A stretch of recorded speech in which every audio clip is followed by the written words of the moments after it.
tidak ada positifnya COVID di Aceh Utara.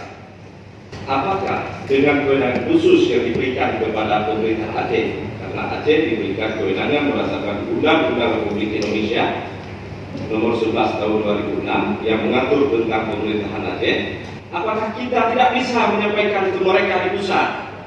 Karena pemerintah pusat hanya melihat kondisi Pulau Jawa. Ketika dia melihat kondisi Pulau Jawa, mereka menganggap kondisi Indonesia keseluruhan adalah sebagaimana yang tergambar di Pulau Jawa. Mantannya yang kita kantor jangan lo hidup bermahrum. Jadi kita dapat juga raya satu dalam ngajar terakhir.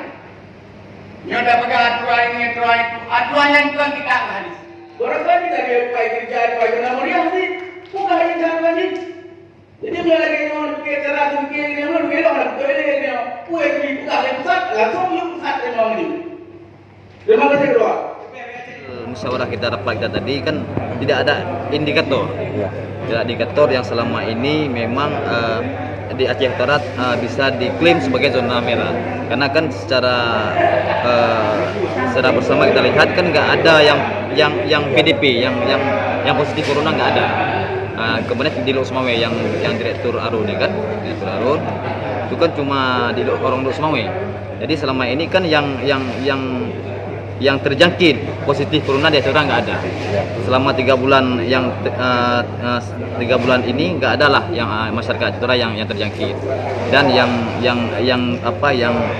memang di tempat karantina pun tidak ada yang memang yang jelas ada positif corona, nggak ada. Malah kita mengusulkan, ya, coba mengusulkan ya kalau nanti dipenuhi ya, tapi apa yang menjadi kriteria penentuan zona ini? Ini akan dipertanyakan kepada pemerintah atasan. Ini sebenarnya karena supaya masyarakat aman nyaman, mendapat informasi yang seperti